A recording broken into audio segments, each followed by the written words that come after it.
غاوەتە کاکزرات بۆ بتەمای چ بکەیت هەری بگریەوە هەر بەربەوە دەتەوێت کابرایەشی گەورە و گرانی وەچی من دەورەمان لۆت بچەمێمەوە دەستانە نەکەی جارێکی دی ها بڕۆ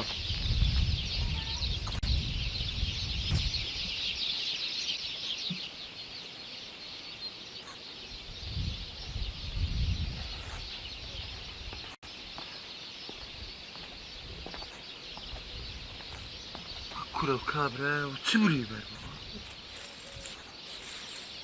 این پارەیە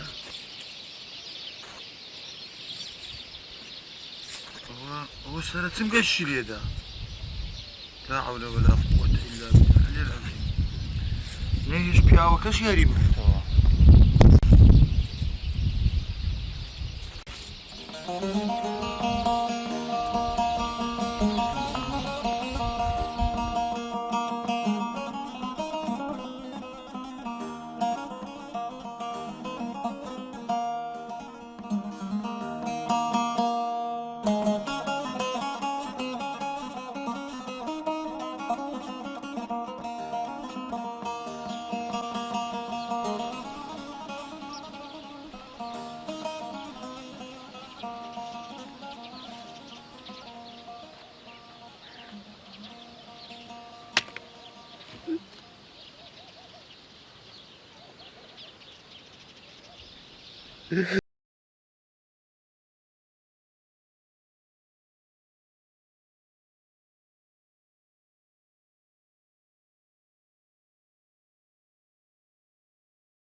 ئەوانە هەرزان فرۆشکەی وارێکی چاک دەکەن برام. مام ساڵە خەمن نەبی بەس عەزەلم لێ مەکە.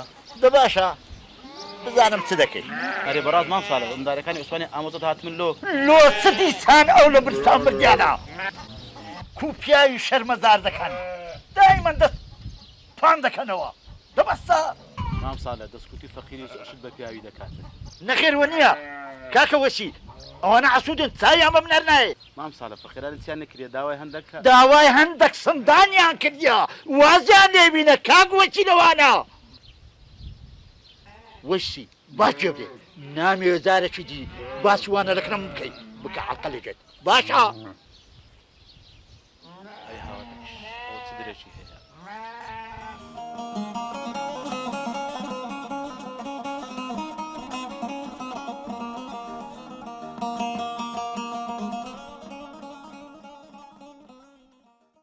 كره أتو مخالفة الشرع وقانون القرآن ده كمارت كاو نبري والله ما ويران وەنیە چێخوا ئەی چاقم ئەمە چمان نەکردیە. كره هاي زال أتو أوجنا بس زمانه ومدار كان ولا نايا آخر وظلم أنا عندك خاصة لو أوجنا بس زمانه أو جناح يصير بيمناري أول نفس أول نفسه بس زمان بيستي بخوش يستي هي بيستي هزبك كبياوي هي كوتوا بجدي خسوا هل بساردي نابي نا شرعا قبول كاكا دەچیان کەم نییە چێخوا. أصلا أول هموي مهم ترى بيستي بويا صالح چ چێخوا كاكا أو بس زمانه هزدك بي بياوا بياوينيا حالي بيوجنش آوائية خرابتريش صالح خرابتريش بيوجن جيشتا قناعات دزاني وميردينيا وخلاص ولا بياوكي نما أو زمرديا رويشتيا وازليا هنا بس أو بس زمان هزدك بياوي هيو بتنش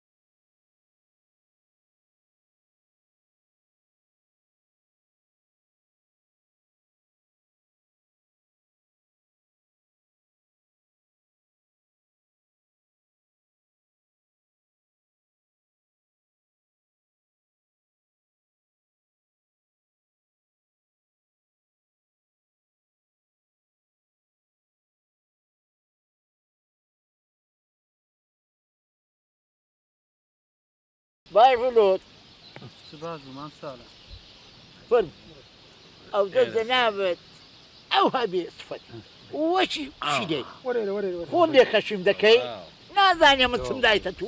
مام ساڵە بە قوربانت دەبم. زەماعەت باجێ بدەنێ گۆواز بە دامە بینم بە بڕوا بکەنەوە محەممەدەی دەبینم باش تەمەشای بکەن یەک قەدە زتکم دایێ بڕوا بکەم برا ناداتە برای ئەو قەدە زتکەی زگم پێویستە کاکە وتی ڕەشیدی ئامۆزام ژنێ دەینی شەرمم بە خۆی ئەم نەها بتمەشایی فەرموو ئەی سەرمی بە خۆیە برێ وەڵاهی کوتە شەرارەکە لۆ باش بوو خۆی لەو سەری دێنیتەوە دەودە محەممەد باچێ بدێ خوام لەو خوایە دارەچێکی داوای یەک شتم لێ بکەیت وەڵڵاه دەبی لەو ئاوایەی حەیات ببە. مام ساڵە ستەخسیرت پێ نەکردم ئەدی ئایا بردن کووە دەوەست بەوەست ڕوشی هەیە قسام بکە.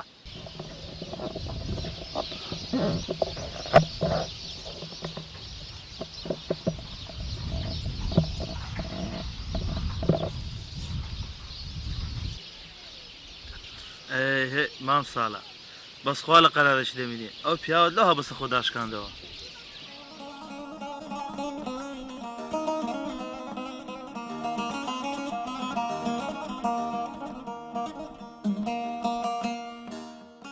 باش السبب مام شێخوا چەند جارم دەرکرد لە سەرڕەوسە هەر دەهاتەوە سەرڕەوسە. پاشان مام شێخوا لەو دەمی ساڵح بەوێ دەهات چای بۆ وەزعیکە زۆر تووڕە بوو. باشە دوایە گوتی دەمەوێت ئەو کەرەی بتۆپێن لە خۆرە ڕەوسەکەیەوە.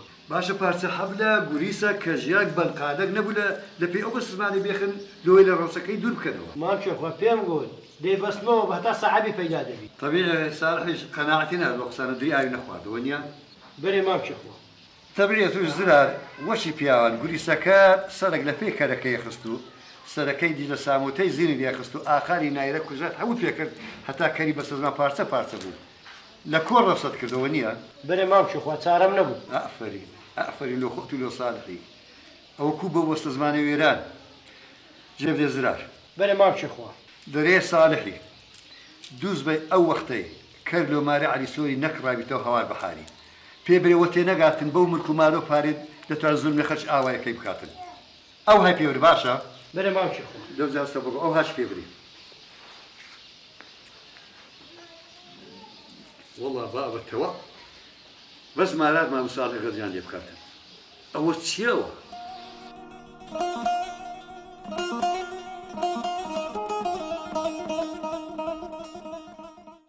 تو بەڕاستە وەیسی بەرێ مامچی خوا ئەکسەر شوقتان یەکسەر حیوانی ساڵح کوتار نەبوو سۆ لە چێن دەرێ مامچی خوا لە بینی کۆدرە شوە سۆر کۆدەرە و شیوە سۆ